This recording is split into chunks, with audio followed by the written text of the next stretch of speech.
Ready for a grammar adventure? Oh, yeah. Today, we're going to be diving deep into some of those tricky English rules that might make you say, wait a minute, there are rules. Right. We're tackling countable and uncountable nouns, the past and future of there is are, and those feeling words that change meaning with an EED or ing. Yeah. And we'll be using authentic English learning materials to guide our deep dive, pulling out the most useful tips for intermediate learners like yourself. Exactly. No need to get lost in a textbook. We're serving up those aha moments to boost your confidence and get you sounding more natural in no time. So let's start with a common head scratcher that trips up even seasoned English learners, those pesky countable and uncountable nouns. Yeah, it all comes down to those little words we use to quantify things, less versus fewer. Our source material points out that this can be especially tricky for Spanish speakers. Yeah. Because they use menos que for both countable and uncountable quantities. Yeah. It's all menos in Spanish. But in English, we like to be a bit more particular. Indeed. Think of it this way. Less is for things you can't easily count, like water or sand. Things that flow and change shape. It's like trying to count each grain of sand on a beach. It's just not practical. Okay, that makes sense. So we use less for things like water, which we can't easily count individually. But when it comes to things we can count, like, say, bottles of water. That's when you'd use fewer. Fewer bottles, fewer dollars, fewer problems. Hopefully. Fewer problems. I like the sound of that. But how can our listeners remember this distinction? It seems easy to mix up. The source material offers a great visual. Think of uncountable nouns like a vast ocean. You can't count every drop of water, just like you can't say fewer water. On the other hand, countable nouns are like individual boats on that ocean. You can count them one by one. That's a great analogy. It makes it much easier to visualize. Okay, ready to sail away from countable and uncountable nouns and dive into a new grammar challenge? Absolutely. Let's explore the fascinating world of there is I and how this common phrase transforms when we journey through time. Time travel and grammar. This deep dive just got interesting. But seriously, using there is correctly in the past and future tenses can be tricky, even for intermediate learners. It's all about mastering the structure. Let's start with the past tense. Imagine you're setting the scene for a story. You might say, there was a party last night. And this is where some learners might stumble and say, it was a party last night.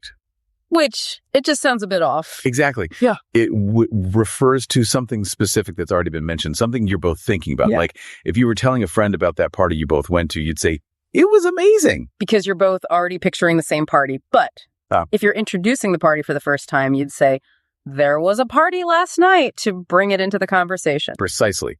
And the same logic applies to the plural form. You'd say, there were many people at the party, not it were many people. Okay, that makes sense. So there was, sir, sets the scene in the past tense, while it was refers back to something specific.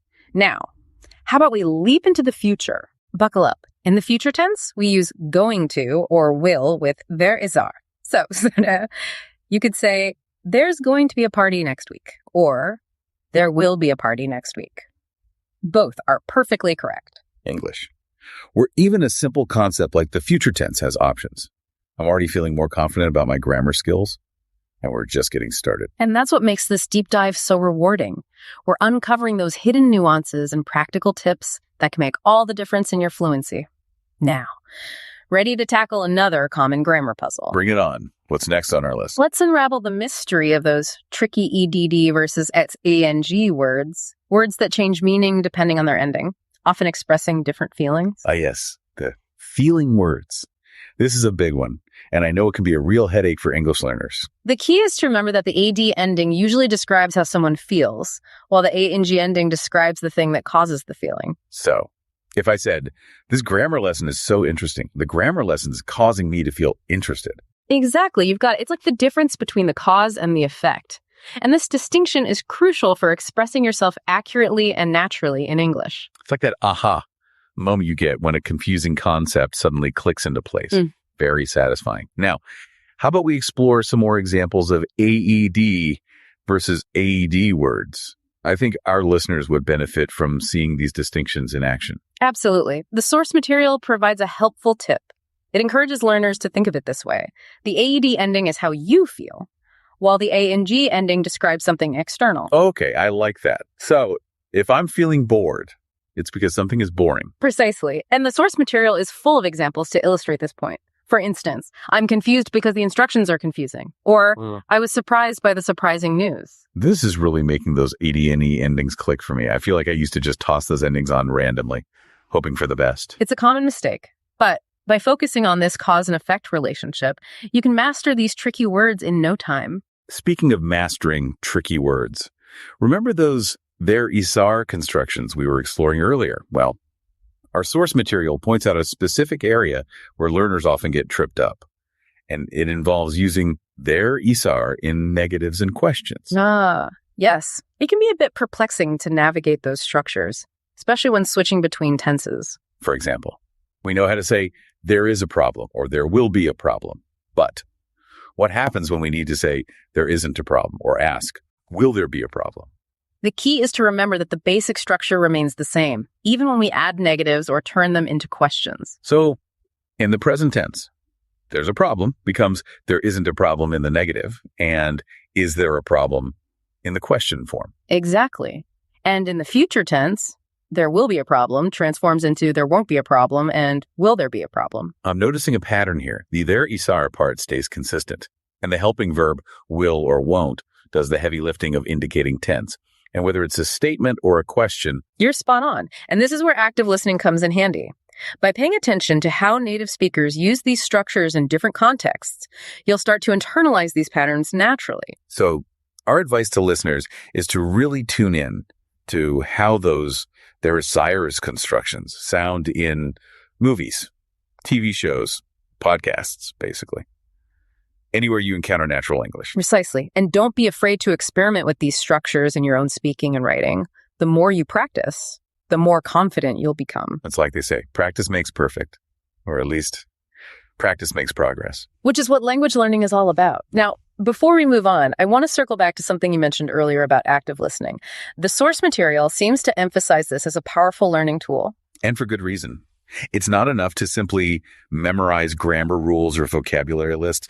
To truly master a language, you need to hear those words and structures being used naturally in context. Just about passive listening, like having English radio on in the background while you do the dishes. Not at all. It's about engaging with the language actively, paying attention to the nuances of pronunciation, intonation, and how words are strung together to convey meaning. It's like the difference between simply hearing music and actually listening to the lyrics. Yeah. The melody, the instruments, all the elements that come together to create that sonic experience. What a wonderful analogy. And just like with music, the more you actively listen to English, the more you'll start to appreciate its complexities and beauty. And the more you'll start to internalize those grammar rules and vocabulary words without even realizing it. It's like osmosis for language learning. Precisely. And speaking of internalizing grammar rules, I think it's time we revisit those fascinating EDE words. Our listeners are probably eager to explore more examples and really solidify their understanding. Absolutely. And I think we can all agree that more examples never hurt, especially when it comes to those sometimes confusing grammar concepts. Indeed. So let's delve back into the world of feelings and explore how those ed-on endings can completely change the meaning of a word. For example, let's take the word excited.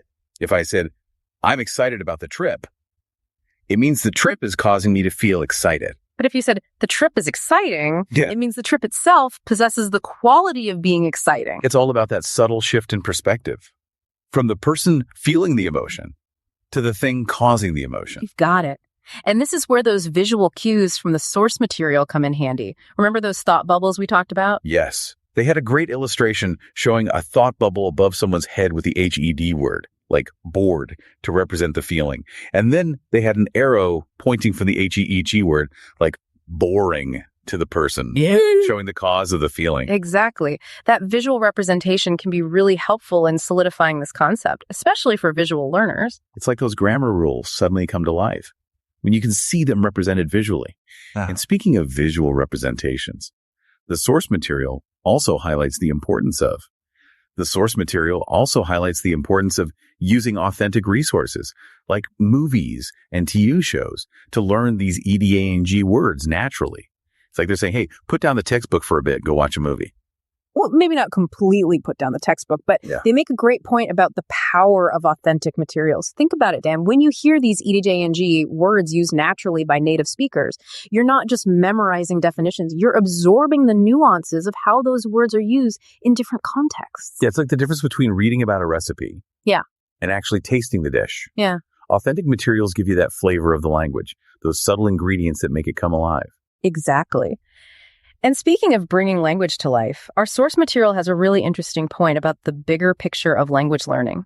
They encourage learners to move beyond simply understanding grammar rules and start thinking about how to apply those rules to achieve their own communication goals.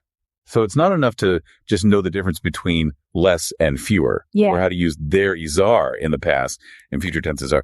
We need to actually use those structures confidently in real-life conversations. Precisely. It's about bridging that gap between theoretical knowledge and practical application. Imagine you're building a bridge. Grammar rules are like the building blocks, but your communication goals are the destination you're trying to reach. Oh, I love that analogy. So how do we build that bridge? How do we take those grammar building blocks and actually reach our communication destination? The source material suggests a great starting point, Brad. Ask yourself why you're learning English. What are your motivations? What do you hope to achieve with this language? That's such a powerful question.